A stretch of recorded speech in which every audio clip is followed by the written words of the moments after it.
তাহলে এখানে কতগুলো ডায়াগ্রাম বেসিসের প্রবলেম দিয়েছি। একের প্রবলেমটা যাদের অসুবিধা হয়েছে তাদের আলোচনা করছি। প্রবলেম নম্বর 1 এই ডায়াগ্রাম থেকে বোঝানোর চেষ্টা করছি। দেখ, তাহলে যদি আমি এই পার্টটাকে জুম করে আঁকার চেষ্টা করি তাহলে কেমন হবে। সো এখান থেকে কিছু একটা লাইন চলে যাচ্ছে স্যার, কিছু একটা লাইন চলে যাচ্ছে, আর এখানে একটা কোনো তার আছে, এখানে কোনো একটা তার আছে, এইভাবে কতগুলো তার রাখা আছে স্যার। তারগুলো ইকুইডিস্ট্যান্স মানে তাদের মধ্যে ডিস্টেন্সটা হচ্ছে অবভিয়াসলি ডি, আর এই ডিস্টেন্স গুলো সেম, এগুলো হচ্ছে এ ডিস্টেন্স, এগুলো হচ্ছে এ ডিস্টেন্স। আর এই অ্যাঙ্গেলটা আমাকে দিয়ে দিয়েছে 30 ডিগ্রি, এটাও দিয়ে দিয়েছে 30 ডিগ্রি। ভালো করে দেখ, এখন আমাকে জানতে চাইছে এরকম যদি ইনফাইনাইট সিরিজ থাকে যেখানে কারেন্ট সবগুলোতে সেম, কিন্তু একটা কারেন্ট আপওয়ার্ড, একটা কারেন্ট ডাউনওয়ার্ড, একটা কারেন্ট আপওয়ার্ড আর একটা কারেন্ট ডাউনওয়ার্ড, এইভাবে চলতে থাকে, তাহলে এই পয়েন্ট পি তে ম্যাগনেটিক ফিল্ড কত। তো প্রথম তারের জন্য ম্যাগনেটিক ফিল্ড যদি B1 হয়, তাহলে B1 এর জন্য অ্যাঙ্গেল θ1 θ2 যদি বায়ো-স্যাভার্ট ল ইউজ করো, তাহলে বায়ো-স্যাভার্ট লতে মনে করতে পারছো তোমরা, এইটা ছিল θ1, এটা ছিল θ2, তাহলে পরে সেক্ষেত্রে আমরা ফর্মুলা লিখেছিলাম B should be equal to μ0/4 pi I/r into sine θ1 plus sine θ2। Same formula আমরা এখানে ইউজ করব। তাহলে কত হবে μ0/4 পাই I/r, এবার rটা কত আছে, এটা d আছে নাকি d, তাহলে I/d, আর ব্র্যাকেটে কত যাবে sine 30 degree plus sine 30 degree. দেখ এই ভ্যালুটা সব জায়গায় সেম থাকবে, সাইন 30 প্লাস সাইন 30, এটা চেঞ্জ হবে না, ঠিক আছে। সাইন 30 প্লাস সাইন 30 চলবেই। তো সাইন 30 প্লাস সাইন 30 মানে কত হয় 1, কেন হাফ প্লাস হাফ তো 1 হয়ে যায়। তার মানে এটা কত দাঁড়ালো μ0/4 পাই সিম্পল স্যার I/d, ঠিক তো, এটা তো হাফ প্লাস হাফ 1 হয়ে গেল। সিমিলারলি B2 কত হবে স্যার, না তো B2 হবে μ0/4 পাই, ভালো করে দেখবো I/, এবার ডিসটেন্সটা কত হয়ে গেছে, এই ডিসটেন্সটা 2d নাকি রে, এই ডিসটেন্সটা 2d, তাহলে I/2d। এগেইন অ্যাঙ্গেলটা তো সেম আছে, দেখো অ্যাঙ্গেল সেম আছে কিন্তু 30 ডিগ্রি, তাহলে এখানে কত লিখবো sine of 30 degree plus sine of 30 degree, কত হবে μ0/4 পাই I/2d। ওকে, তাহলে সিমিলারলি আমি যদি এখন B3 লিখি তাহলে কত হবে, B3 ডিসটেন্সটা 3d হয়ে যাবে, আর সাইন 30 তো সেমই থাকবে, এগুলো তো সেম থাকবে, চেঞ্জ হবে না, তাহলে μ0/4 পাই I/3d। এবং যদি আমি B4 লিখতে যাই তাহলে μ0/4 পাই I/4d, এত দূর থাকবে, এন্ড সো অন, এইভাবেই চলতে থাকবে নাকি, এইভাবেই চলতে থাকবে। এখন দেখ এই তারটার কারেন্ট ওপরে যাচ্ছে, তাহলে এখানকার জন্য ম্যাগনেটিক ফিল্ড যদি পজিটিভ মানে এই দিকে হয়, তাহলে এটার জন্য ম্যাগনেটিক ফিল্ড নিচে হবে, আবার এটার জন্য যদি ওপরে হয় তারপরটার জন্য নিচে হবে। তার মানে যেগুলো 1 গুলোকে যদি আমরা পজিটিভ ধরি, 2 গুলো নেগেটিভ, মানে কি অড গুলো যদি পজিটিভ হয় ইভেন গুলো কি হবে নেগেটিভ। তার মানে আমি যখন টোটাল ম্যাগনেটিক ফিল্ড লিখতে চাই, আমি প্রথম লাইনটা মেটাচ্ছি, টোটাল ম্যাগনেটিক ফিল্ড লিখতে চাই, তাহলে টোটাল ম্যাগনেটিক ফিল্ড কি লিখবো, না তো স্যার B সমান B1 minus B2 plus B3 minus B4 and so on, এইভাবে চলবে। আর সবগুলোতে দেখ μ0/4 পাই ID কমন আছে, তাহলে কি লিখবো μ0/4 পাই I/d কমন নিয়ে নিলাম, তাহলে পড়ে থাকছে প্রথমেরটাতে 1, B2 তো মাইনাস হবে স্যার, তাহলে মাইনাস হাফ, তারপর এটা কত হবে sir plus 1 3 minus 1 4 and so on, এইভাবে চলতে থাকবে।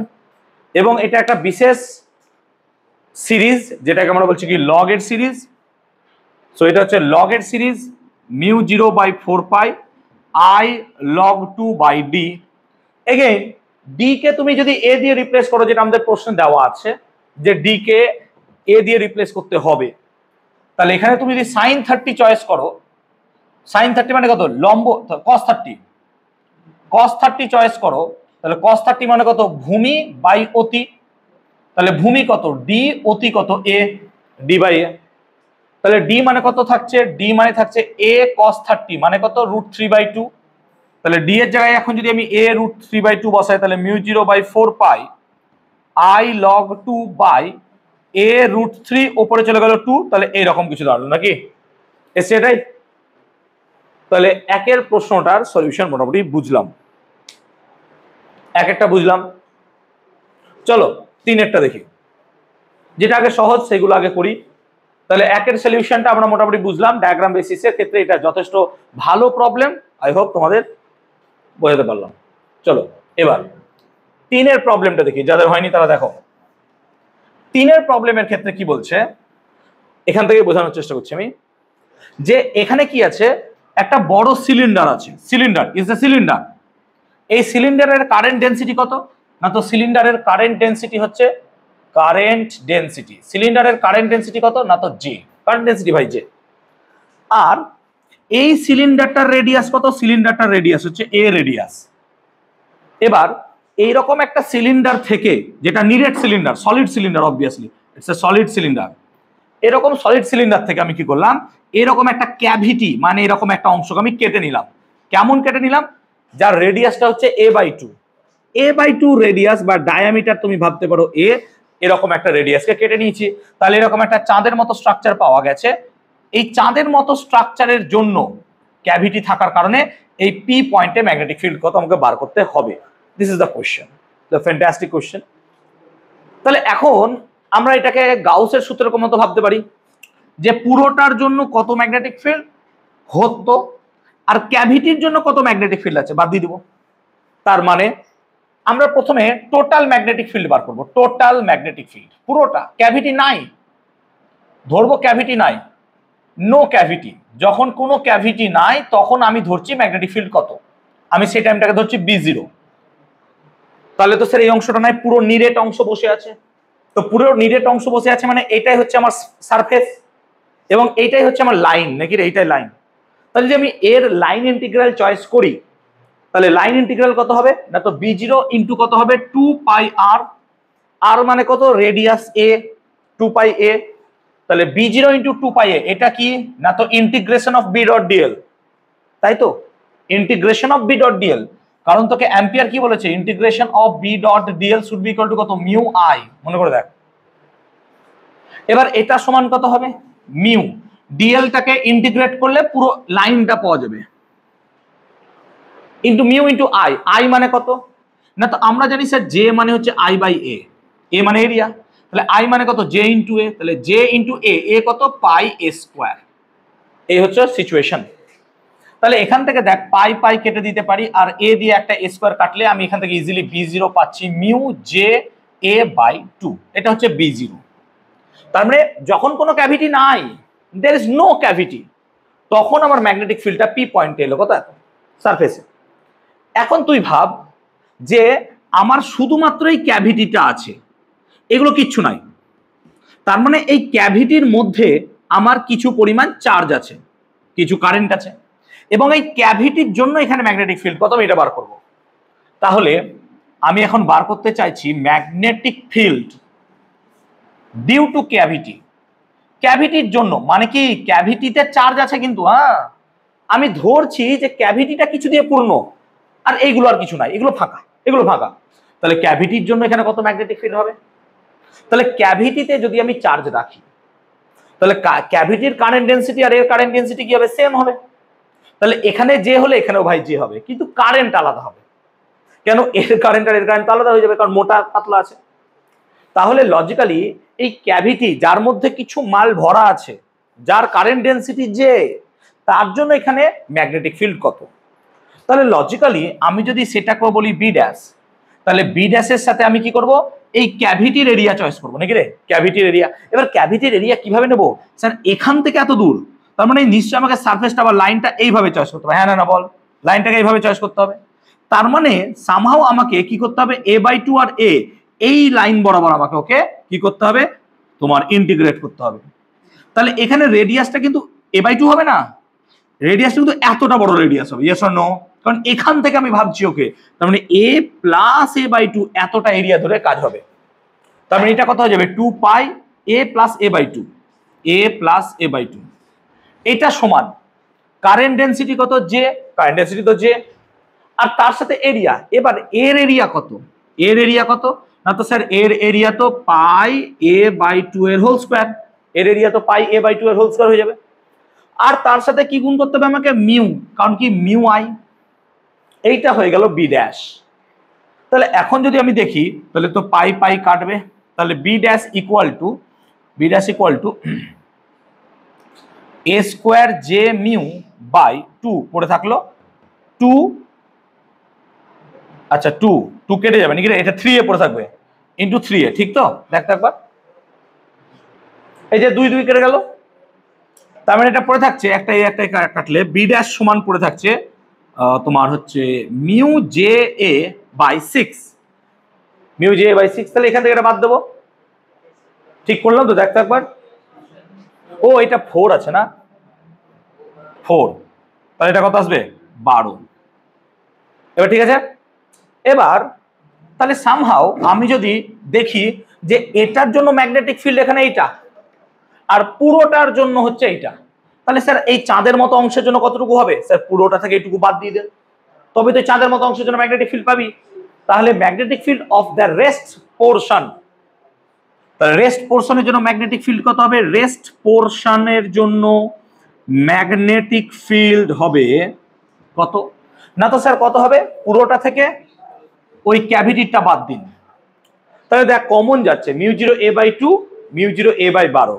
তাহলে আমি যদি পুরোটা থেকে mu zero A J by 2 common নিই, 12 কমন নিলাম, 12 এখানে 12 আছে তাই না, 12 কমন নিলাম। আমাকে বলেছে যে এখানকার ম্যাগনেটিক ফিল্ড যদি এইটা হয় তাহলে এন এর ভ্যালু বার করো, কোশ্চেনটা এরকম বলেছে তাই না? তাহলে আমি mu zero A J by 12 কমনই নিয়ে নিলাম, তাহলে 12 কমন নিয়ে নিলে বি জিরো থেকে কত থাকবে এখানে? এখানে থাকবে তো কত 6, আর এখানে কত থাকবে 1, তাহলে 5 mu zero A J by 12, তার মানে এন এর ভ্যালু কত হবে অ্যাকচুয়ালি 5, তাহলে এন এর ভ্যালু হলো 5। Fantastic question. দেখো কোশ্চেনগুলো করাচ্ছি, কোশ্চেনগুলো মনে রাখবে, দেখবে ইলেকট্রোস্ট্যাটিক্সে এরকম অনেক কোশ্চেন করিয়েছি যেগুলো ডায়াগ্রাম বেসিসের খুব স্ট্রং কোশ্চেনস। সেরকমই আমরা ইলেকট্রিসিটিতে মনে করো কত রোধের অঙ্ক করেছি এবং টাফ টাফ প্রবলেমে গেছিলাম আমরা ডায়াগ্রাম বেসিসের। আমরা সিউডো জাংশনের প্রবলেম করেছিলাম, করিয়েছি প্রচুর, খাতা উল্টে দেখবে একবার, ঠিক আছে? চলো এবার 2 এর অঙ্কটা আমরা আসি, এটা ভালো অঙ্ক। 2 এর অঙ্কটা কি বলছে একটু বুঝিয়ে দিই। বলছে যে কোনো একটা তার থেকে আই কারেন্ট ঢুকছে এবং এটাকে এমন ভাবে একটা বৃত্তে রাখা হয়েছে যে সেই আইটা ঢুকছে আর বেরোচ্ছে এরকম লজিকে অ্যাঙ্গেলটা হচ্ছে থিটা, ঠিক আছে?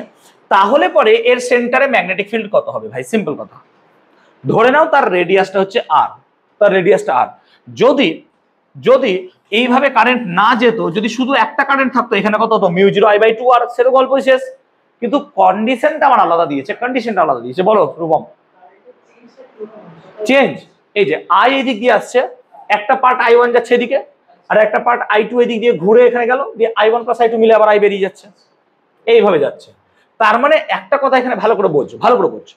দেখ তুই দেখ I1 যেদিকে যাচ্ছে I2 অপোজিটে যাচ্ছে, কিন্তু তার মানে I1 এর জন্য এখানে ম্যাগনেটিক ফিল্ড যা বেরোবে I2 কে কিন্তু তার মাইনাস হবে। মানে লজিক্যালি কি হচ্ছে, এটার সাথে এটা বাদ হবে সামহাউ। কেন? I1 যদি আপওয়ার্ড হয় I2 কিন্তু ডাউনওয়ার্ড হবে, কারণ একটা ক্লকওয়াইজ যাচ্ছে একটা কিন্তু অ্যান্টি ক্লকওয়াইজ যাচ্ছে, এটা কিন্তু প্লিজ ছবি দেখে মাথায় রাখবি। এবার সিচুয়েশনটা আমার একটু কি রকম হতে পারে, না তো কারেন্ট যাচ্ছে I, এখন আমরা যদি দেখি যে ম্যাগনেটিক ফিল্ড, তো ধর প্রথমের কথা ভাব, প্রথম এইটুকু অংশের জন্য যদি ম্যাগনেটিক ফিল্ডের কথা ভাবিস, দেখ কোনো একটা আর্ক তার অ্যাঙ্গেল যদি থিটা হয়, কোনো একটা আর্ক তার অ্যাঙ্গেল যদি থিটা হয়, তাহলে তার জন্য ম্যাগনেটিক ফিল্ডের ফর্মুলাটা হচ্ছে mu zero I by 2r into theta by 2 pi, এটা হচ্ছে তার ফর্মুলা, এইটা ফর্মুলা। তাহলে এখানে থিটা অ্যাঙ্গেল তৈরি করেছে, তাহলে থিটার সাথে 2 পাই দিয়ে ভাগ করো, কেন? দেখ ভালো করে বোঝ, লজিক আছে। আচ্ছা থিটাটা যদি পুরোটা 2 পাই হয়ে যেত, তাহলে থিটার জায়গায় 2 পাই বসে দিলে 2 পাই কেটে 1 হয়ে যেত, তাহলে ultimately mu zero I by 2r থাকতো। তো বেসিক্যালি এর জন্য এটা ম্যাগনেটিক ফিল্ড। এখন সমস্যা হচ্ছে তুমি আই জানো না ভাই, তুমি আই জানো না। এখানে আই মানে কেমন আই হবে? আই মানে হবে তোমার I1, তাহলে প্রথমে B1 বার করো, তাহলে B1 তো স্যার মিউ জিরো I1। এবার I1 কি করে বার করব? এক কাজ করছি, আমরা ধরে নিচ্ছি যে এই দুই প্রান্তে বিভব প্রভেদ, পোটেনশিয়াল ডিফারেন্সটা V। সো পোটেনশিয়াল ডিফারেন্সটাকে আমি ধরছি কত? V। ভালো করে বুঝবি, অন্য অ্যাপ্রোচেও হওয়া যেতে পারে অঙ্কটা, না হওয়ার নয়, আমি এভাবেই যাচ্ছি। পোটেনশিয়াল ডিফারেন্স কত? V। কেন পোটেনশিয়াল ডিফারেন্স V ধরলাম? অবভিয়াসলি দেখতে পাচ্ছিস প্যারালাল কম্বিনেশন আছে, তাহলে দুটো থেকে V কমন নিতে পারবো আমি, V গেলে অ্যাপ্রোচটা ভালো হবে। এবার ভি তো পাওয়া গেল, তাহলে I1 মানে কি হবে? পাতি ভাব, I1 মানে স্যার V/R1। তাহলে আমাকে এখানকার রোধ জানতে হবে। এবার এখানকার রোধ কি করে জানবো? কারণ তারের লেন্থ তো জানি না। না, লেন্থ আমি জানি। লেন্থ কত? না তো দেখ, রোধ তো ডিপেন্ড করছে লেন্থের উপর। তাহলে আমি এক কাজ করি, এই তারটার একক দৈর্ঘ্যের রোধটাকে কনসিডার করে নিই। তাহলে এরও একক দৈর্ঘ্যের রোধ যার হবে, এরও একক দৈর্ঘ্যের রোধ সেম হবে। তাহলে আমি এখানে কনসিডারেশনটা কি করছি ভালো করে বোঝো, যে রেজিস্ট্যান্স, প্লিজ এটা খুব important, resistance per unit length, এটাকে ধরছি আমি পার ইউনিট লেন্থ, এটাকে আমি ল্যামডা ধরছি। তাহলে এটা যদি ল্যামডা হয়, তাহলে এখান থেকে এই ডিসটেন্সটা কত হবে? এটা থিটা ইনটু আর, হ্যাঁ না বল? এস সমান কত হয়? R theta. তাহলে এই ডিসটেন্সটা কত হবে? Theta R. তাহলে রেজিস্ট্যান্স R1 কত হবে sir? R1 should be equal to theta R lambda, নাকি রে? হ্যাঁ না বল? কেন বলতো? এই ডিসটেন্সটা থিটা আর, আর তুই পার ইউনিট লেংথে রেজিস্ট্যান্স কত ধরেছিস? ল্যামডা। তাহলে থিটা আর লেংথের রেজিস্ট্যান্স কত হবে? Theta R lambda. Theta R lambda চলে এলো R1। তাহলে বেসিক্যালি আমি এখানে I1 এর ভ্যালু কত বসাতে পারলাম? VR1, ঠিক তো? I1 মানে কত? V/R1। তাহলে এখন আমি B1 টাকে লিখতে পারবো কত? না তো স্যার μ0/2r θ/2π, এটা রেখে দিলাম পুরোটা, ইনটু I1। I1 মানে কত? V/R1। তাহলে V/R1 মানে কত? V/R1, R1 মানে কত? Theta R lambda. এবার দেখ, এর মধ্যে সবই কনস্ট্যান্ট পাওয়া গেছে, ভ্যারিয়েবল কিছু নাই। থিটাটা তো স্যার ভ্যারিয়েবল ছিল, কিন্তু কেটে যাবে থিটা। তাহলে V1 এ আর কোনো ভ্যারিয়েবল কিছু পড়ে রইলো না। আই হোপ অ্যাপ্রোচটা এইভাবে করলে পরে বেটার হবে আমার মনে হয়। এর থেকে যদি কারো ভালো অ্যাপ্রোচ থাকে আমাকে বলতে পারো, ঠিক আছে? এত ক্লিয়ার? তাহলে এটা কত দাঁড়াচ্ছে দেখি। তাহলে ভি μ0/4πr² ল্যামডা, নাকি এরকম কিছু দাঁড়ায়? Very good. এটা কি হয়ে গেছে তোর? 0 আসছে? আচ্ছা, এবার বাকি অংশের জন্য এবার দেখ, তাহলে বাকি অংশ এটা যদি থিটা হয়, তাহলে বাকি অংশটা কত হবে? এটা 2π - θ। তাহলে বাকিটা 2π - θ। তাহলে বাকিটা যদি 2π - θ হয়, তাহলে B2 ওই বাকি অংশের জন্য কেন্দ্রে ম্যাগনেটিক ফিল্ড কত হবে? তাহলে স্যার μ0I2/2r ইনটু 2π - θ/2π, এটা হওয়া উচিত। আমি কি বলতে পারলাম ব্যাপারটা? এটা হওয়া উচিত। এখন এগেন I2 বার করতে হবে। I2 বার করার সিদ্ধান্ত তো পেয়ে গেছি। তাহলে এখান থেকে আমি কি লিখতে পারি স্যার? R2 মানে কত হবে?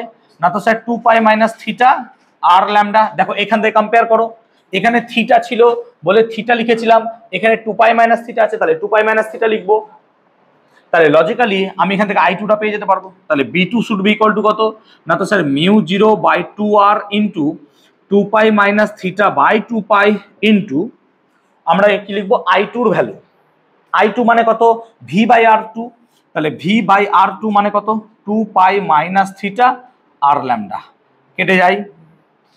তাহলে আমি এখানে দেখতে পাচ্ছি B2 কত দাঁড়াচ্ছে? V μ0।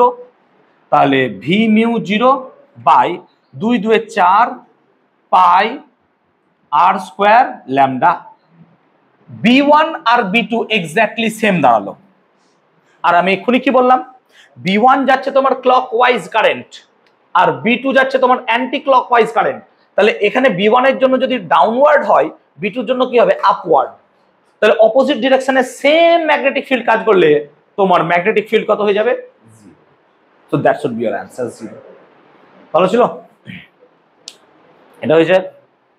এটা হয়নি, চলো এটা আসি। হ্যাঁ হ্যাঁ করো করো, অবভিয়াসলি করে নাও।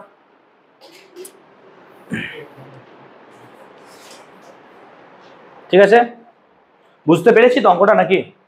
দেখো এই অঙ্কটার সঙ্গে না অনেক অঙ্ক হয়ে গেল তোমাদের, মানে এরকম আর্ক রিলেটেড প্রবলেম গুলো হয়ে গেল না। আমরা এরকম একটা আর্ক রিলেটেড প্রবলেম আগে করিয়েছিলাম আগের দিনই। আর্ক রিলেটেড প্রবলেমটা যদি তোদের মনে থাকে লাইক দিস, এরকম টাইপের একটা প্রবলেম করেছিলাম। সেখানে আমরা বলেছিলাম যে এই অংশটা হচ্ছে 3/4। ওকে চল।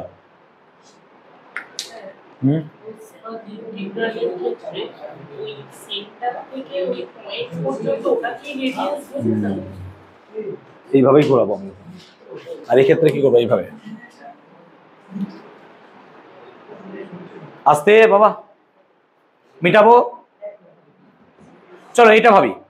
এখানে কি বলছে যে ধরো একটা থিক অ্যানুলার ডিস্ক আছে, মোটা ডিস্ক, তার রেডিয়াস কত? ইনার রেডিয়াস আর, আর আউটার রেডিয়াস 2r। কি লিখছো বাবা?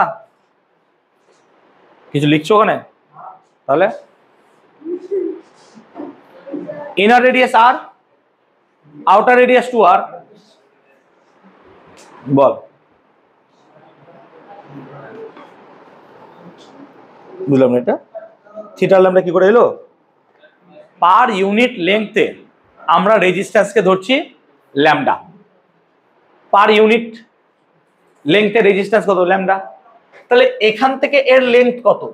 যদি রেডিয়াস হয় r আর অ্যাঙ্গেলটা থিটা হয়, তাহলে এই ডিসটেন্সটা কত হবে? s সমান কত হয়? r theta. তাহলে এই r থিটা ডিসটেন্সের লেংথ কত হবে? r theta lambda. ক্লিয়ার আছে? চলো তাহলে এখানে আমরা আসি। এবার এটাকে এভাবেই রাখিনি, আমি কি করছি, এটাকে ওমেগাতে ঘোরাচ্ছিও বটে, আমি ওমেগাতে ওকে ঘোরাচ্ছি। আর আমার এখানে সারফেস চার্জ ডেনসিটি সিগমা বলে দিয়েছে। তাহলে প্রথমত দেখো এখানে কিছু চার্জ আছে, এবার তাকে রোটেট করাচ্ছ, তার মানে এখানে কিছু কারেন্ট তো জেনারেট করবে। আর কারেন্ট জেনারেট করতে গেলে আমাকে কি লাগবে সেটাকে বার করি, আগে কারেন্টটা বার করি। কারেন্ট না বার করলে আমি কি করবো অঙ্ক? তাহলে প্রথমত ওই 4 নম্বর প্রবলেমের জন্য আমরা কি বলছি যে একটা এরকম অ্যানুলার ডিস্ক আছে, সেই অ্যানুলার ডিস্কের ইনার রেডিয়াস হচ্ছে r, আউটার রেডিয়াস হচ্ছে 2r। এবার এরকম একটা ডিস্কে রোটেট করাচ্ছি ওমেগা অ্যাঙ্গুলার ভেলোসিটি দিয়ে। তাহলে আমাকে কি জানতে চাইছে? সেন্টারে ম্যাগনেটিক ফিল্ড কত। তো লজিক্যালি যদি দেখি আমরা, তাহলে আমরা কি করতে পারি যে এর কারেন্টটা বার করি আগে। কারেন্ট, এক কাজ কর, এইভাবে না গিয়ে আমরা এক কাজ করতে পারি, এলিমেন্টারি একটা অংশ কেটে নিতে পারি, সুবিধা হবে আমার করতে গেলে।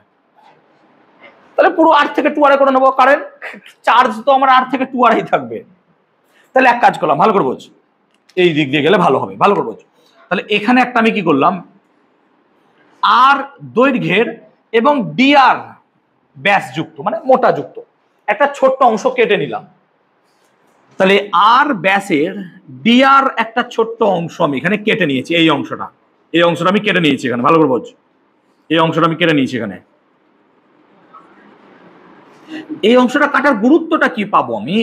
কারণ আমি এখান থেকে তখন ইন্টিগ্রেটটা করতে পারবো। আর এই ইন্টিগ্রেশন মানে শুধুমাত্র চার্জ তো এখানেই আছে, আর কোথাও তো চার্জ নাই, তাই না? তো তো তো বেসিক্যালি আমরা যদি দেখি তাহলে i এর ভ্যালু কত হবে না? তো i এর ভ্যালু কত না? এখানকার চার্জ dq, ধর সেখানকার চার্জ হচ্ছে dq চার্জ। আর টাইমটা কত না? তো এটা ঘুরছে তো মানে এক পাক ঘুরছে, তাহলে তার টাইম পিরিয়ড। তার মানে আমরা লিখতে পারি dq by time period t। কেন?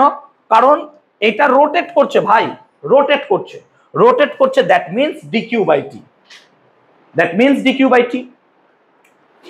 তাহলে আমরা দেখতে পাচ্ছি যে এটা হচ্ছে i। তাহলে এখন i এর ভ্যালু কত হবে? dq। আচ্ছা t কত হয়? dq, t মানে 2 পাই বাই ওমেগা নাকি রে? 2 পাই বাই ওমেগা। তার মানে অ্যাকচুয়ালি i এর ভ্যালু পাওয়া যাচ্ছে dq ওমেগা বাই 2 পাই। এটা পেলি i এর ভ্যালু। কিন্তু dq তো জানি না, কিন্তু আমরা সারফেস চার্জ ডেনসিটি জানি। তাহলে এক কাজ করছি, ওইটুকু অংশের এরিয়াটা বার করে নিই। তাহলে ওইটুকু অংশের এরিয়া কত হবে? তাহলে ওই ছোট্ট অংশ যেটা কেটেছি তার এরিয়া কত না? তো আমরা কি জানি এরিয়া না? তো এরিয়া মানে কত হয় অ্যাকচুয়ালি? পাই r স্কয়ার নাকি রে? তাহলে যদি ছোট্ট অংশের এরিয়া dA হয়, তাহলে dA কত হবে? পাই r স্কয়ারের ডেরিভেটিভ করো 2 পাই r dr নাকি? তাহলে ছোট্ট অংশের এরিয়া যদি 2 পাই r dr হয়, তাহলে তার সারফেস চার্জ ডেনসিটি সিগমা হলে পরে ওইটুকু চার্জ কত হবে? Sigma into 2 pi r dr। That means dq should be equals two sigma 2 pi r dr। তো এইটাই হচ্ছে আমার i এর ভ্যালু। তাহলে i এর ভ্যালু হয়ে যাচ্ছে এটা sigma 2 pi r dr omega by 2 pi. ও বাবা কেটে যায়, তাহলে 2 পাই কেটে যায়। তাহলে i এর ভ্যালু পড়ে থাকছে তোমার পাই সিগমা ওমেগা r dr নাকি রে? এরকম কিছু পড়ে থাকছে, এটাই i পড়ে থাকছে। আর এটা তো একটা সাম কাইন্ড অফ রিং, তাহলে আর সেন্টারে ম্যাগনেটিক ফিল্ড কত হবে না? তো স্যার সেন্টারের ম্যাগনেটিক ফিল্ড বি তো হয় আমরা জানি μ0 I বাই 2r নাকি রে? μ0 I বাই 2r। এই তো গল্প। এখান থেকে এইটুকুর জন্য ভালো করে বোঝ, এখান থেকে এইটুকুর জন্য ম্যাগনেটিক ফিল্ড কত হবে? μ0 I বাই 2r। এবার এটা হচ্ছে ডিবি। কেন ডিবি স্যার? কারণ এই ছোট্ট অংশের জন্য। হ্যাঁ না বল, ছোট্ট অংশের জন্য। এবার আমি তো ছোট অংশ চাইছি না, আমি কি চাইছি বেটা তুমি পুরোটা বার করো। তাহলে তোমাকে কি করতে হবে, ইন্টিগ্রেশনে আসতে হবে, তার সাথে তো উপায় নাই। কারণ এই ছোট্ট অংশের জন্য যদি ম্যাগনেটিক ফিল্ড ডিবি হয়, that is dB equal to mu 0 I by 2r, তাহলে তোমাকে বার করতে হবে r থেকে 2r এর মধ্যে ভাই তোমাকে তো ইন্টিগ্রেট করতে হবে। তার মানে B should be equal to integration over r to 2r, নাকি r টু 2r, এবং কি পড়ে থাকবে mu 0 by 2r into i। এবার i এর ভ্যালু বসাও। i কত পড়ে থাকছে pi sigma omega r dr, এবং দেখতেই পাচ্ছ আর আর কেটে যায়, তাহলে পড়ে থাকছে এ বাবা কি পড়ে থাকছে এরকম mu 0 pi sigma omega by 2 integration of dr। ও হ্যাঁ ঠিক আছে, এরকমই তো আসবে, ঠিক আছে। তাহলে মিউ, এটা কি অ্যান্সার বলে দিয়েছিলাম আমি? তাহলে mu 0 pi sigma omega by 2, লিমিটটা যদি r টু r হয়, তাহলে dr এর ইন্টিগ্রেশন তো r within limit r to r, তার মানে 2r minus r, that means mu 0 pi sigma omega by 2 into r। এরকম কিছু আছে, এক্স্যাক্টলি সেম, ভেরি গুড। তাহলে চারটে ফ্যান্টাস্টিক প্রবলেমস আমরা এখানে সলভ করলাম। চারটে কিন্তু খুব সুন্দর অঙ্ক, যদি তোমরা একটু ভেবে চিন্তে দেখো, এটা সপক্ষে অনেক অঙ্ক হয়ে যাবে। ক্লিয়ার হয়েছে চারটে অঙ্ক? প্রণয় বুঝতে পেরেছো? ক্লিয়ার হয়েছে সবার? ওকে, লাস্ট ক্লাস আমরা ছেড়েছিলাম সম্ভবত যদি মনে থাকে, তো অ্যাম্পিয়ার সার্কিট ল এবং তার সীমাবদ্ধতা আলোচনা করছিলাম, যে অ্যাম্পিয়ার সার্কিট ল এসির ক্ষেত্রে বা ভ্যারিয়েবল কারেন্টের ক্ষেত্রে প্রযোজ্য হলো না, এবং তার বদলে কি হলো, আমাদেরকে ম্যাক্সওয়েল একটা নতুন টার্ম সেখানে অ্যাড করলো, নিশ্চয়ই বললাম, এবং সেটা আমরা বলেছিলাম যে ইলেকট্রোম্যাগনেটিক ওয়েভ, সেই চ্যাপ্টারে আমরা সেটা পড়াবো। এখন আমরা এতক্ষণ ধরে কি পড়লাম, আগের চ্যাপ্টার মানে এই চ্যাপ্টারে আমরা পড়লাম যে কোনো একটা কারেন্ট ক্যারিং কন্ডাক্টর নিচে কোনো একটা ম্যাগনেটকে যদি রেখে দাও, তাহলে সেই ম্যাগনেটের উপর একটা ফোর্স কাজ করবে, এটাই তো পড়লাম। তাহলে ওই ম্যাগনেটের উপর একটা ফোর্স কাজ করবে, এবং সেই ম্যাগনেটের উপর ফোর্স কাজ করার ফলে ম্যাগনেটটা সরে যাচ্ছে। এবার আমি এমন কথা ভাবছি যে কনসিডার করো যে কোনো একটা জায়গায় অলরেডি একটা ম্যাগনেটিক ফিল্ড আছে, কনসিডার করো কোনো একটা জায়গায় চুম্বক রেখেছো তুমি, এবং আমি কি করছি সেখানে একটা পজিটিভ বা নেগেটিভ কোনো চার্জকে তার মধ্যে নিয়ে যাচ্ছি অ্যাট ডিফারেন্ট থিং, কোনোটা 90 ডিগ্রি অ্যাঙ্গেলে, কোনোটা 45 ডিগ্রি, সাম কাইন্ড অফ অ্যাঙ্গেলে। তাহলে পরে ওই চার্জটা কি কোনো ফোর্স এক্সপিরিয়েন্স করবে? কেন? According to Newton's third law, যে যদি তার চুম্বকের ওপর বল প্রয়োগ করে, if the wire repel the magnet, তাহলে অ্যাকর্ডিং টু থার্ড ল ম্যাগনেটও তারকে রিপেল করবে। তাহলে বেসিক্যালি তারের মধ্যে আছে কি? তারের মধ্যে আছে হচ্ছে ইলেকট্রন প্রোটন। তো ইলেকট্রনকে তুমি যদি ভাবো, তাহলে ইলেকট্রন যাচ্ছে, ওই ইলেকট্রন যাওয়ার জন্য ম্যাগনেটিক ফিল্ড তৈরি হচ্ছে, এবং তার রেসপন্সে ম্যাগনেটটা সরে যাচ্ছে। কনসিকুয়েন্টলি এরকম ভাবতে পারো যে ম্যাগনেটের জন্য তো অলরেডি একটা ম্যাগনেটিক ফিল্ড আছে ভাই, কারণ তুমি নিচে একটা ম্যাগনেট বসিয়ে রেখেছো, ওরস্টেডের পরীক্ষার আগের দিন মনে করো, নিচে একটা ম্যাগনেট বসিয়ে রেখেছো, তো তার জন্য তো ম্যাগনেটিক ফিল্ড অলরেডি আছে। তাহলে এই ম্যাগনেটিক ফিল্ডের জন্য ওই চুম্বক ওই তারের বা ওই ইলেকট্রনের উপর কি কোনো ফোর্স কাজ করবে না?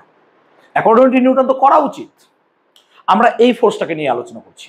তাহলে কোনো একটা ম্যাগনেটিক ফিল্ডের মধ্যে আমরা কি করব না, তো কোনো না কোনো জায়গায় কোনো একটা চার্জকে আমি তার মধ্যে ঢোকাবো, এবং সে কতটা পরিমাণ ফোর্স ফিল করবে সেটা বলা যায় একটা বিশেষ রাশির দ্বারা, এবং এটা অবভিয়াসলি বার করা হয়েছে, এবং সেটা কত না, তো আমরা দেখতে পাবো সেই ভ্যালুটা হচ্ছে F vector should be equals to F vector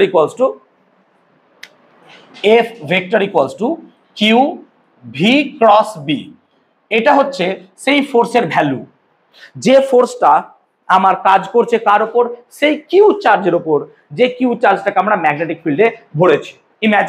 imagine করো কোনো একটা জায়গায় ম্যাগনেটিক ফিল্ড কাজ করছে, ক্রস গোল মানে কি আমি আগের দিন বুঝিয়ে দিয়েছিলাম যে ম্যাগনেটিক ফিল্ডটা ভেতরের দিকে কাজ করছে, এরকম একটা ম্যাগনেটিক ফিল্ড আছে, তার মানে ম্যাগনেটিক ফিল্ডটা সোজা নিচের দিকে এইভাবে কাজ করছে, এইভাবে কাজ করছে। আর আমি কি করছি, আমি এখানে কোনো একটা চার্জ কিউকে, কোনো একটা সামহাউ চার্জ কিউকে আমি কি করছি, এখানে ভি ভেলোসিটি নিয়ে ছেড়ে দিচ্ছি, উইথ ভেলোসিটি ভি ভেক্টর আর স্মল চার্জ কিউ।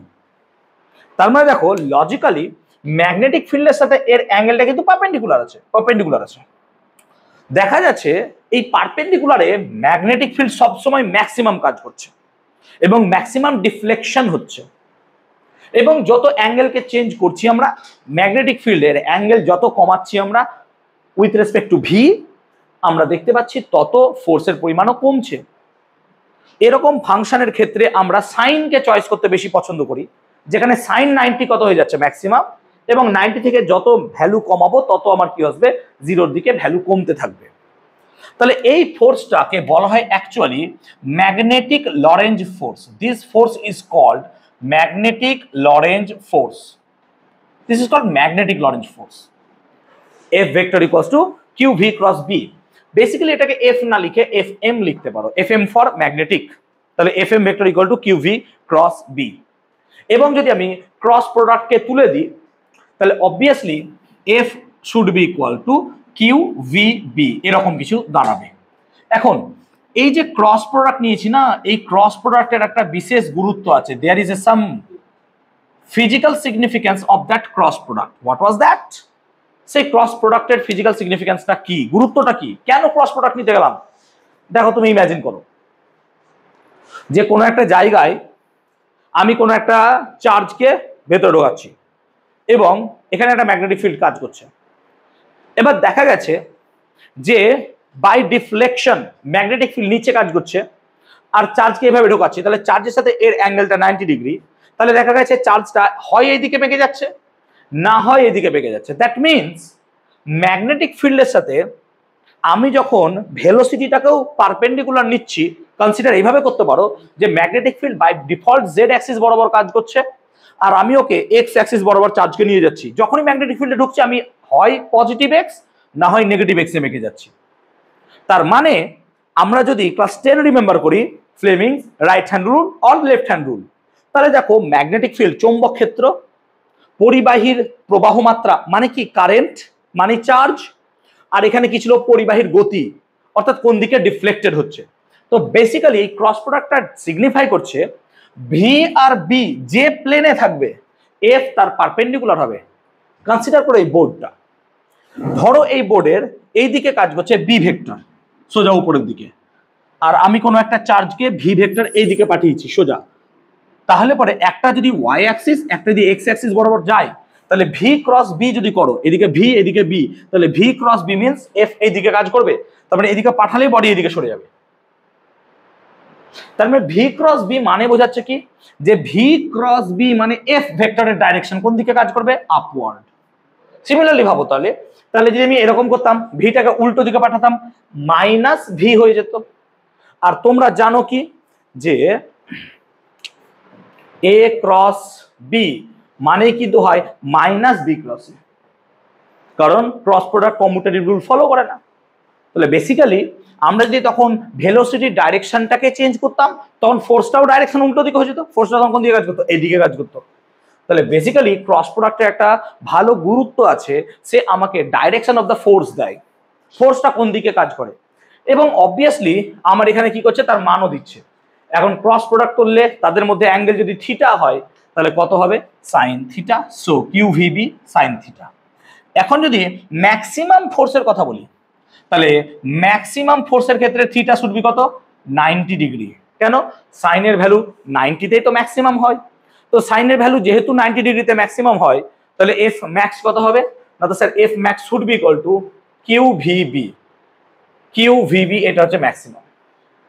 এবং এখান থেকেই আমরা বি ভেক্টরের ইউনিটটাকে চয়েস করতে পারি কি না, তো বি এর ইউনিটটা কি নিতে পারি আমরা, এফ কে যদি নিউটন চয়েস করি তাহলে দেখো এফ বাই কিউভি, তার মানে এফ কে যদি নিউটন চয়েস করি চার্জকে কি নিই কুলম, আর ভেলোসিটি কত হয় মিটার পার সেকেন্ড, তাহলে উপর সেকেন্ড চলে গেল, তার মানে newton second coulomb to the power -1 metre to the power -1। এটাকে অ্যাকচুয়ালি বলা হয় কি ম্যাগনেটিক ফিল্ডের ইউনিট। এবার এই পুরো রাশিটাকে আমরা কিভাবে দেখি, দেখো লজিক দেখো ভালো করে দেখো। তাহলে এইটাকে যদি আমি এভাবে লিখি নিউটন সেকেন্ড কুলম -1, তাহলে নিচে কি যাবে বেটা মিটার, নিচে কি যাবে মিটার। আচ্ছা ওপরে একটা মিটার গুণ করলাম, তো নিচে গুণ করলাম মিটার স্কয়ার, তাহলে ওপরে কি চলে আসবে মিটার। আচ্ছা নিউটন ইনটু মিটার মানে কি হয় রে জুল। তাহলে বেসিক্যালি ভালো করে ভাব তাহলে জুল জুল আর এখানে কি আছে C to the power -1 second by metre square, joule per coulomb মানে কি ভোল্ট। তাহলে বেসিক্যালি এটা কি দাঁড়ালো volt second by metre square. এই ভোল্ট সেকেন্ডটাকে আমরা কি বলছি রে ওয়েবার, কি বলছি ওয়েবার। কেন আগের দিনই পড়ালাম ম্যাগনেটিক ফিল্ডের ইউনিট কি হয় ওয়েবার পার মিটার স্কয়ার, নিচে তো মিটার স্কয়ার চলে এসছে। তাহলে ভোল্ট সেকেন্ড মানে হচ্ছে ওয়েবার। তাহলে কোথা থেকে নিয়ে এলাম আমি জিনিসটা, বুঝতে পারছি ব্যাপারটা? তাহলে বেসিক্যালি আমরা এখানে একটা জিনিস বুঝলাম স্যার, ভোল্টের সাথে সেকেন্ড গুণ করলে আপনি অবভিয়াসলি ওয়েবার পাবেন, যদি ভাই এটা আমরা পরে আবার চ্যাপ্টারে পড়াবো। তাহলে অ্যাকচুয়ালি যে ওয়েবারের কথাটা পট করে বলে দিচ্ছি এমনি এমনি আসেনি যে আমি মন গড়ান্ত একটা লিখে দিলাম কিছু একটা, no no no no no, অন্য কারণ থেকে এসেছিল। তাহলে ভোল্ট সেকেন্ড থেকে আমরা এখানে ওয়েবারটা পেয়েছিলাম, সেই জন্য আমরা এই ক্ষেত্রে ম্যাগনেটিক ফিল্ডের ইউনিটটাকে দুটো লিখবো। একটা কি লিখবো, ওয়েবার পার মিটার স্কয়ার, যেটা কি পদ্ধতি লিখেছিলাম, এসআই পদ্ধতিতে। আর সিজিএস পদ্ধতিতে কি লিখবো, গাউস, যেটা বলেছিলাম। So basically 1 tesla means 1 weber per metre square and 1 Gauss, that means 1 Maxwell by semi square, এটা আমি আগের দিনও বুঝিয়েছিলাম। এবং তোমরা মনে রাখবে যে 1 ওয়েবার এটা মানে কিন্তু 10 টু দি পাওয়ার 8 ম্যাক্সওয়েল হয়। আর তোমরা জানো অলরেডি যে 1 মিটার মানে কিন্তু 10 স্কয়ার সেন্টিমিটার হয়। এটা মনে রাখবো যে 1 ওয়েবার সমান হয় 10 টু দি পাওয়ার 8 ম্যাক্সওয়েল। আর 1 মিটার মানে হয় 100 সেন্টিমিটার। আর 100 সেন্টিমিটার মানে কত রে, 10 স্কয়ার সেমি। তাহলে এখন যদি আমি 1 টেসলা বার করতে চাই, তাহলে 1 টেসলা মানে কত হবে স্যার, 1 টেসলা মানে 1 weber by 1 metre square, that means 1 weber মানে কত sir, 10 to the power 8 maxwell. আর 1 মিটার স্কয়ার মানে কত, 1 মিটার মানে কত হয় 10 স্কয়ার, তাহলে তার স্কয়ার করে দাও, তাহলে কত হবে 10 to the power 4 cm square. আর 10 টু দি পাওয়ার 8 আর 10 টু দি পাওয়ার 4 কত হয় রে, 10 to the power 4 maxwell per cm square. মানে কি রে, ম্যাক্সওয়েল পার সেমি স্কয়ার মানে কি, গস নাকি রে? তাহলে মনে রাখবো 1 টেসলা মানে হয় 10 to the power 4 Gauss. So মাথায় রাখবো আমরা 1 টেসলা মানে হয় 10 to the power 4 Gauss. I hope clear হলো। তাহলে আমি এখান থেকে বি এর ইউনিটটা কি করে বার করলে বুঝতে পারলাম। তাহলে এখান থেকে আমরা বি এর ডাইমেনশনটাকেও বার করতে পারবো। বি এর কি বার করতে পারবো, মাত্রা। ঠিক আছে, বি এর মাত্রা, এটা মিটিয়ে দিই। বি এর ডাইমেনশনটা আমরা নিজেরাই বার করতে পারবো এবার। তাহলে কি হবে, তো দেখো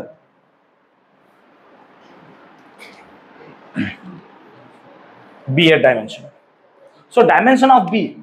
সো যদি আমরা ডাইমেনশন অফ বি বার করতে চাই, তার মানে dimension of F by dimension of Q V.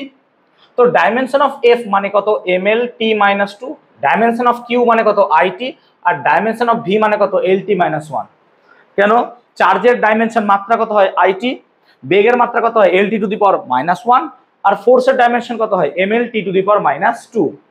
তো দেখ এখান থেকে যদি টি টি কেটে যায় আর এল এল কেটে যায়, তাহলে পড়ে থাকছে M T to the power minus 2 I to the power minus 1। এটা থাকছে কি দেখো, তাহলে এটা হচ্ছে dimension of B. And believe me এটা এমসিকিউ এসছে, আমাদের বোর্ডে এসছে এমসিকিউ এ, তো এটা মাথায় রাখবে কিন্তু। সো ডাইমেনশন অফ বি এটা হচ্ছে আমাদের গল্প।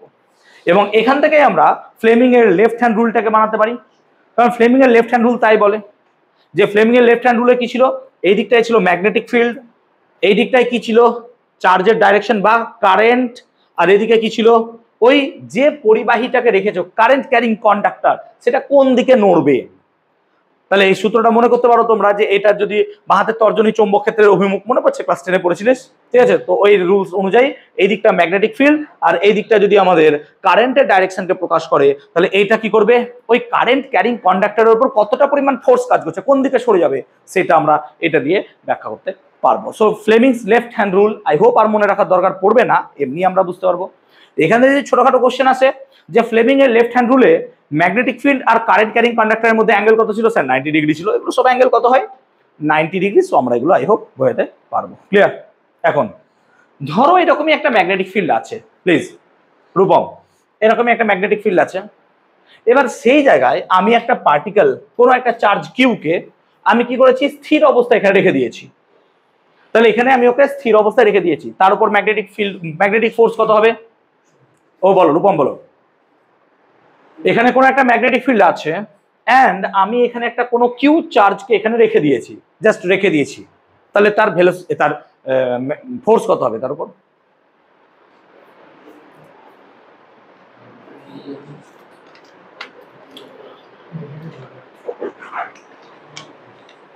প্রণয় কত হবে, হ্যাঁ কেন 0 হবে, এখানে রাখলাম বল।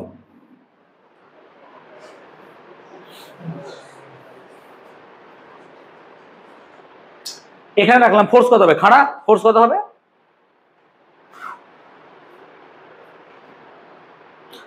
বিলিভ মি, আমি যে মানে পড়ানোর স্ট্যান্ডার্ড হয় না, একটা টপিক তো কঠিন সোজা, এটা যদি দেখিস স্ট্যান্ডার্ডের দিক দিয়ে 2 আউট অফ 10 পড়িয়েছি এখনো পর্যন্ত। এই স্ট্যান্ডার্ডই নয় পড়ানো, 2 আউট অফ 10, এর কিছু কঠিনই নয়। আমি একটা সিম্পল বললাম যে কোনো একটা চার্জকে যদি এভাবে রাখা হয় তার উপর যে ফোর্সটা কাজ করবে সেটা কিউভিবি সাইন থিটা। আমি বলছি এখানে চার্জটাকে রেখে দিয়েছি মানে ভি কত? 0। আমি স্থির কথাটা উচ্চারণ করেছিলাম। তো যদি ভি 0 হয়ে যায়, এখানে স্যার চুপচাপ রেখে দেন, আপনি কিছুই না করেন, তাহলে ফোর্স কত হবে? অ্যাকচুয়ালি 0 হবে।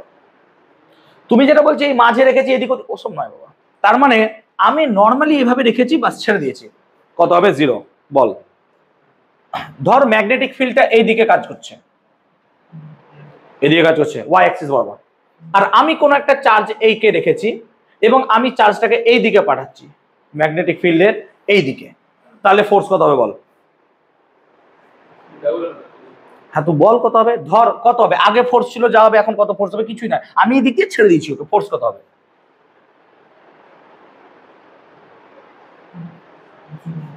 You can take help. I want answer. হবে উত্তর বল। 2v হবে, ফোর্স হবে 2v, মানে ফোর্স হবে ভেলোসিটির সাথে সমান। কেমন 11 দাঁড়াই পড়াশোনা? তুই বল কেন হবে 2v?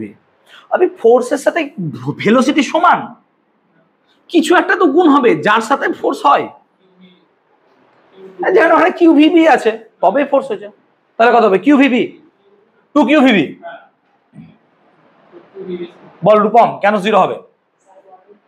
ইয়েস, আমরা এখানে ফর্মুলা বলে দিলাম, এফ এম সমান কিউভিবি সাইন থিটা। তাহলে আমি ম্যাগনেটিক ফিল্ড এদিকে দিয়েছি আর এখানে ভেলোসিটি এদিকে পাঠিয়েছি, তাহলে অ্যাঙ্গেল কত স্যার? অ্যাঙ্গেল তো 180 ডিগ্রি, তাহলে সাইন 180 বসাও। এবার তাহলে স্যার 0 ডিগ্রিতেও 0 হলো, মানে যদি প্যারালাল পাঠাই এই আইনটি পাঠালে 180।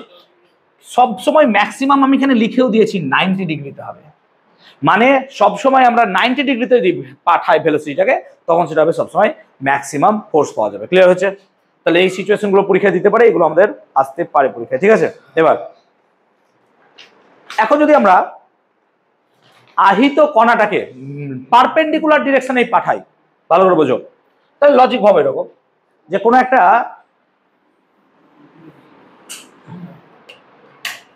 একটা কনসিডার কর, খুব ভালো জিনিস, ভালো করে বুঝতে হবে। ধর কোনো একটা এরকম ম্যাগনেটিক ফিল্ড আছে, ম্যাগনেটিক ফিল্ডটা ভেতরে কাজ করছে ম্যাগনেটিক ফিল্ড, তাহলে কোনো একটা জায়গায় ম্যাগনেটিক ফিল্ড ভেতরে কাজ করছে, ভালো করে বুঝবি, ম্যাগনেটিক ফিল্ড ভেতরে কাজ করছে। এবার আমি কি করেছি, কোনো একটা চার্জ যেটা হচ্ছে কিউ, তাকে এর সাথে এইভাবে পাঠিয়েছি এইদিকে উইথ ভেলোসিটি ভি। হরিষিত কত ফোর্স কাজ করবে এবার? ধরো ম্যাগনেটিক ফিল্ডটা বি, আই রিপিট, ম্যাগনেটিক ফিল্ডটা এইভাবে কাজ করছে, ক্রস মানে বুঝিয়েছি আগের দিন, ভেতর দিকে ঢুকছে ও এইভাবে, আর ভি এইভাবে পাঠিয়েছি। তাহলে আমি জানতে চাইছি ম্যাগনেটিক ফোর্স কত হবে? হ্যাঁ, তো সাইন থিটা হবে, থিটা কত হবে? কিউভিবি হবে না, থিটা কত হয়ে যাবে? 90 ডিগ্রি হলো। দ্যাট মিনস আমরা যদি ফ্লেমিংস লেফট হ্যান্ড রুল দেখি, তাহলে ম্যাগনেটিক ফিল্ড এদিকে কাজ করছিল আর কারেন্টটা এইদিকে কাজ করছে, তাহলে দেখ পরিবাহীর উপর একটা গতি এই দিকে কাজ করবে, ইয়েস অর নো? তার মানে ওই চার্জটা সামহাউ এই দিকে সরে যাবে। আচ্ছা এইদিকে সরবে না, আমি ধরছি এইদিকে সরবে, হতে পারে, তো অসুবিধা নাই, আমি ধরছি এইদিকে সরবে, মানে এই নিচের দিকে বা উপরের দিকে কোনো একদিকে, ভালো করে শোন, নিচের দিকে বা উপরের দিকে একটা ফোর্স ওকে টানবে, হ্যাঁ না বল? সেই ফোর্সটাই তো এইটা, হ্যাঁ না বল? কেন? ভি এইদিকে কাজ করছে, বি এইদিকে কাজ করছে, তাহলে ভি আর বি এর পারপেন্ডিকুলারই তো ফোর্সটা কাজ করবে, তাই তো ক্রস প্রোডাক্টের মানে বোঝালাম।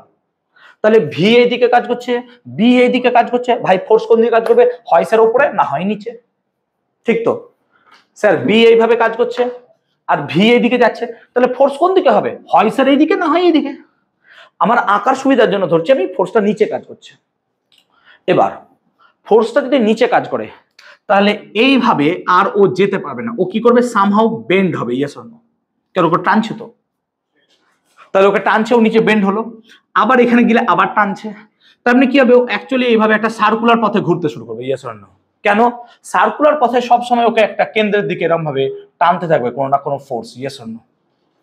তার ফলে ও একটা সার্কুলার পাথ কভার করার চেষ্টা করবে। তাহলে কোনো একটা ম্যাগনেটিক ফিল্ডের পারপেন্ডিকুলার ডিরেকশনে কোনো একটা যদি আমি চার্জকে ভি ভেলোসিটি নিয়ে পাঠাই, তাহলে তার উপর এরকম ভাবে একটা ফোর্স কাজ করবে এবং সে এইভাবে সার্কুলার পথ ঘোরার চেষ্টা করবে এবং সে কন্টিনিউয়াসলি এভাবে ঘুরতে থাকবে। আমি জানতে চাইছি what will be the frequency of that, মানে তোমার মানে অসিলেশন, ফ্রিকোয়েন্সিটা কত হবে? তো প্রথমত স্যার এফ মানে তো কিউভিবি, আর যেহেতু পার্টিকেলটা ধরে নিচ্ছি আর রেডিয়াসের ঘুরছে, তাহলে বাইরের দিকে কাজ করবে sir m v square by r centrifugal force, আর ওকে কিউভিবি ফোর্স দিয়ে ভেতরে টানছে। দ্যাট মিনস আমি বলতে পারি স্যার যে কিউভিবি শুড বি ইকুয়ালস টু কত, এমভি স্কোয়ার বাই আর। এটা হতে বাধ্য, এটা হতে বাধ্য। তাহলে আমি এখান থেকে রেডিয়াসটা ইজিলি বার করতে পারবো। কি হবে, ভি ভি কেটে গেলে radius should be equals to m v by q b. রেডিয়াসটা পাওয়া গেল এমভি বাই কিউবি। তুমি লক্ষ্য করো রেডিয়াস কিন্তু মোমেন্টামের উপর ডিপেন্ড করছে, রেডিয়াস কিন্তু কিউ এর উপর ডিপেন্ড করছে, রেডিয়াস ম্যাগনেটিক ফিল্ডের উপর ডিপেন্ড করছে। তার মানে ম্যাগনেটিক ফিল্ড যদি বাড়িয়ে দিই রেডিয়াস কমবে, তার মানে কি বলতো, ওর উপর ফোর্স আরো বেশি কাজ করবে। হ্যাঁ না না বল, ফোর্স বেশি কাজ করবে বলে তো আরো বেশি বেন্ড হয়ে যাবে। তাহলে ম্যাগনেটিক ফিল্ড বাড়াও, চার্জের পরিমাণ বাড়াও, রেডিয়াস কমবে। আর মোমেন্টাম যদি বেড়ে যায় রেডিয়াস কি হবে, বাড়বে। মানে কি, ওকে যদি জোরে তার ছেড়ে দিই ও আস্তে আস্তে বাঁকবে না, ও দূরে গিয়ে বেঁকে যাবে, এরকম ভাবে। বুঝতে পারলাম? সো আমরা এখান থেকে আর এর ভ্যালুটা বুঝতে পারলাম। এখান থেকে আর এর ভ্যালু বোঝার পর আমরা একটা জিনিস এখানে লিখতে পারি, দেখ যে R should be equal to কত, V by Q by M into B. এইটা কেমিস্ট্রিতে একটা ইম্পর্টেন্ট থিং ছিল। যখন টমসন ক্যাথোড রে বানিয়েছিলেন, তখন ক্যাথোড রেকে এইভাবেই কোনো একটা ম্যাগনেটিক ফিল্ডে পাঠানো হয়েছিল এবং তার ফলে তার ডিফ্লেকশনটাকে নোট করা হয়েছিল যে কত রেডিয়াসে সে ঘুরছে। তাহলে রেডিয়াস জেনে গেলাম, আমি কত ভেলোসিটি নিয়ে পাঠিয়েছি সেটাও জানি, তাহলে আমি ম্যাগনেটিক ফিল্ড কত দিয়েছি তাও জানি। সো কিউ বাই এমটা এখানে বার করতে পারবো, যেটাকে বলা হয় রিলেটিভ চার্জ বা আপেক্ষিক আধান, নাকি রে, কিউ বাই এম। এবং তার একটা ভ্যালু হয়, তোমরা জানো নিশ্চয়ই। তো কিউ বাই এমটা এইভাবেই ক্যালকুলেট করা হয়েছিল ইলেকট্রনের ক্ষেত্রে। নাও তাহলে এখন যদি আমাকে ফ্রিকোয়েন্সি বার করতে দেয়, তো স্যার ফ্রিকোয়েন্সি বার করতে গেলে না, তো ফ্রিকোয়েন্সির ফর্মুলা কত হয়, 1 বাই টাইম পিরিয়ড। ইয়েস আর নো? 1 বাই টি হয়, 1 বাই টি। আর তার টাইম পিরিয়ড বার করতে হবে তোমাকে, আর নাহলে ওমেগা বার করতে হবে। একই ব্যাপার, তো টাইম পিরিয়ড বার করতেই হবে। তার টাইম পিরিয়ড মানে কি, এক পাক ঘুরলে যত সময় লাগে। তাহলে সে ঘুরছে কোন ভেলোসিটি নিয়ে, ভি ভেলোসিটি নিয়ে ঘুরছে, কারণ তুমি তাই তো ধরেছো ভি ভেলোসিটি ভি স্কোয়ার। তাহলে এক পাক মানে কত পথ স্যার, 2 পাই আর। এক পাক মানে তো 2 পাই আর, এক পাক মানে কত, 2 পাই আর। আর সে ঘুরছে কত ভেলোসিটি নিয়ে, ভি ভেলোসিটি নিয়ে। তাহলে অতিক্রান্ত দূরত্বকে যদি ভেলোসিটি দিয়ে ভাগ করিস তাহলে তুই টাইম পাবি। হ্যাঁ না না বল? তার মানে capital T should be equals to 2 pi R by V, 2 pi R by V. তাহলে এখন যদি আমি এখানে আর এর ভ্যালুটা বসিয়ে দিই, তাহলে কি দাঁড়ায়, 2 পাই বাই ভি ইন্টু আর। আর মানে কত, এম ভি বাই কিউবি। একটা মজার বিষয় হচ্ছে দেখ, যে টাইম পিরিয়ড ভেলোসিটির উপর ডিপেন্ডই করছে না, 2 পাই এম বাই কিউবি। তার মানে তুমি একটা পার্টিকেলকে যত ইচ্ছা বেগে ছোড়ো, তার রেডিয়াস চেঞ্জ হতে পারে বাট টাইম পিরিয়ড চেঞ্জ হবে না। টাইম পিরিয়ড আনচেঞ্জ থাকবে যদি চার্জ, ম্যাগনেটিক ফিল্ড আর মাস আনচেঞ্জ থাকে। সো ভেলোসিটির উপর কিন্তু ডিপেন্ড করবে না। সিমিলারলি টাইম পিরিয়ড যদি না ডিপেন্ড করে, এনও ডিপেন্ড করবে না। তাহলে এন মানে কত, 1 by t. That means n equals to 1 by 2 pi m by cube, q b by m. এইটা হচ্ছে ফ্রিকোয়েন্সি, এবং এই ফ্রিকোয়েন্সিটাকে একটা বিশেষ নাম দেওয়া হলো, that is called cyclotron frequency. এটাকে বলা হলো cyclotron frequency, and it's called cyclotron frequency. তাহলে সাইক্লোট্রন ফ্রিকোয়েন্সি হলো n equal to 1 by 2 pi q b by m. এটা মাথায় রাখবো, কিন্তু পরীক্ষায় আসে, প্রমাণ আসে তোদের কিন্তু সিবিএসইতে। তো n equal to 1 by 2 pi q b by m. Cyclotron ফ্রিকোয়েন্সিটা কি করে জেনারেট করলাম, না তো স্যার দুটো ফোর্সকে ইকুয়েট করলাম এবং সেখান থেকে আমরা বার করার চেষ্টা করলাম। ক্লিয়ার হলো কনসেপ্টটা? তাহলে আই হোপ এত দূর পর্যন্ত ক্লিয়ার করতে পেরেছি। কিন্তু আমি তো পার্টিকেলটাকে ওকে 90 ডিগ্রি অ্যাঙ্গেলে দিয়েছি। হোয়াট ইফ আমি যদি 90 ডিগ্রি না দিই, 90 ডিগ্রি তো নাও দিতে পারি। আমি কি দিলাম,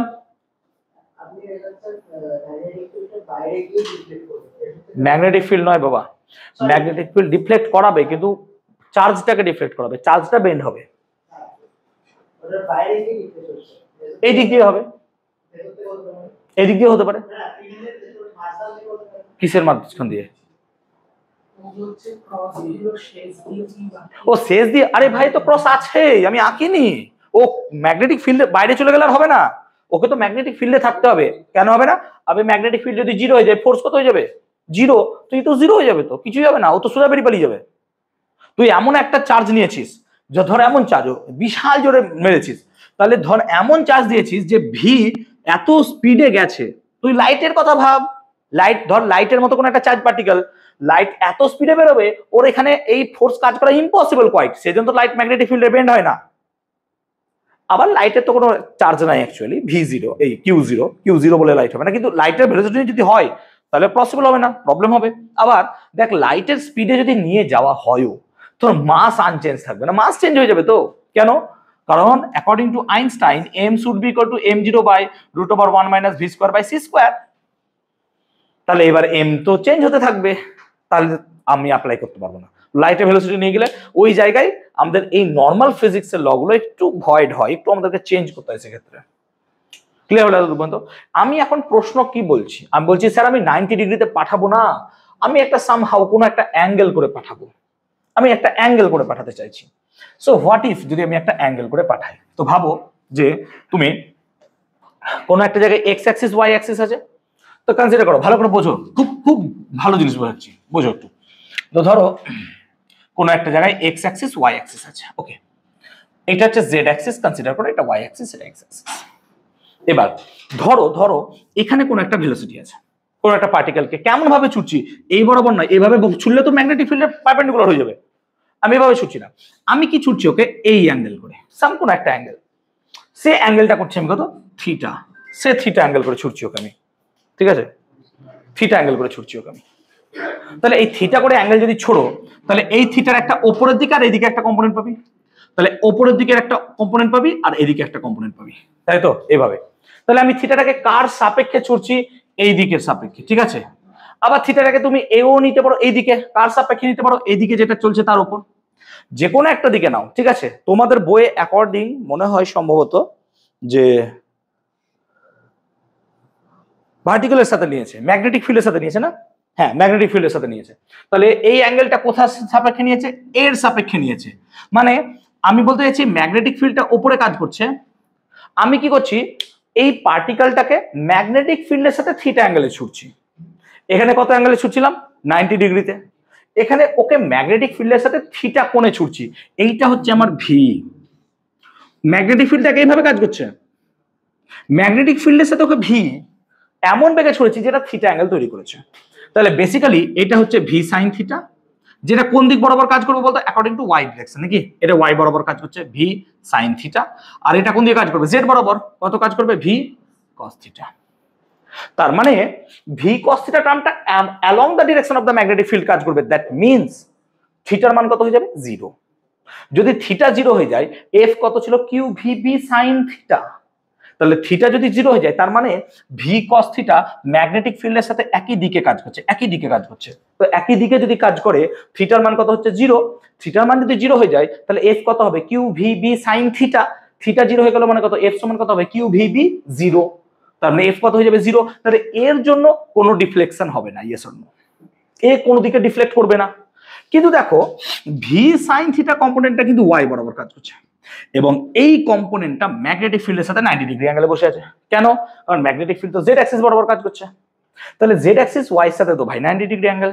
তার মানে ভি সাইন থিটা কম্পোনেন্টটা এক্স্যাক্টলি এর মতো কাজ করছে, যে ম্যাগনেটিক ফিল্ডের সাথে দেখো পারপেন্ডিকুলার ঢুকছে ও, তাহলে যখন পারপেন্ডিকুলার ঢুকবে তখন ও কি করবে, গোল গোল ঘুরবে। তাহলে এই ভি সাইন থিটার জন্য কি হবে, এখানে গোল গোল ঘুরবে। কিন্তু দেখ একটা মজার কথা, ভি সাইন থিটার জন্য তো গোল গোল ঘুরবে, ঘুরবে তো, কেন, এই তো দেখতে পাচ্ছ গোল গোল ঘুরবে।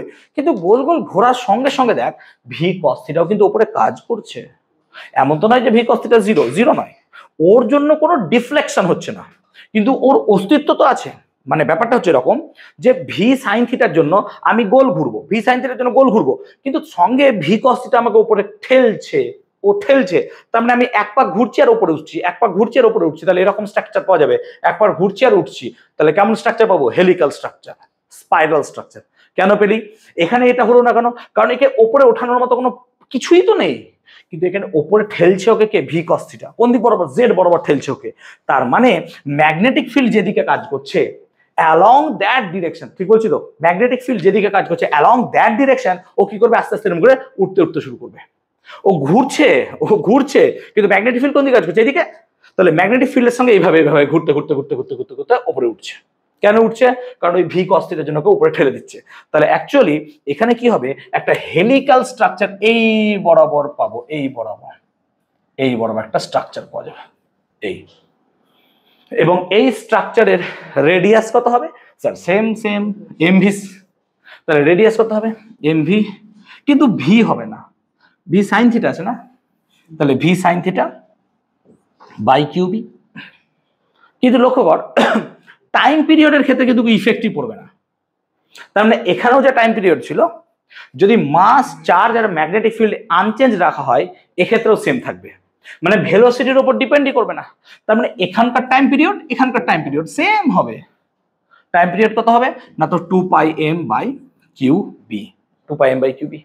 এবং ফ্রিকোয়েন্সি কত হবে, ফ্রিকোয়েন্সি হবে 1/t, দ্যাট মিনস 1/2π/qb/m। তাহলে হচ্ছে ফ্রিকোয়েন্সি।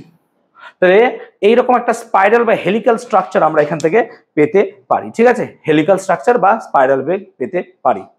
ওকে ওকে। এখন পিচ বলে একটা কনসেপ্ট আছে। পিচ কাকে বলে, পিচ মানে তোরা জানিস স্ক্রুর ক্ষেত্রে পাওয়া যায়।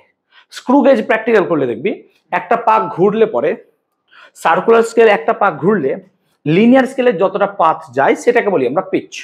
তাহলে এখানে দেখ তাই হচ্ছে, ওইরকম করে পাক ঘুরছে আর তার সাথেও কিছুটা পথ যাচ্ছে। তার মানে একবার পাক ঘুরলে সে কত পথ যাচ্ছে। আচ্ছা, এক পাক ঘুরলে তার টাইম কত লাগছে, টি, টাইম তো টি, আর তার পথ কত যাচ্ছে কি করে বার করবো স্যার, ভেলোসিটি।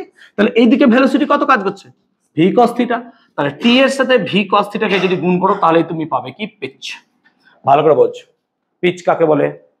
কোন একটা স্ক্রু গজকে যদি আমি এইভাবে ঘোরাই, সার্কুলার স্কেলটাকে এক পাক ঘোরালে লিনিয়ার স্কেলে যতটা পথ যাবে সেটাকে বলি পিচ।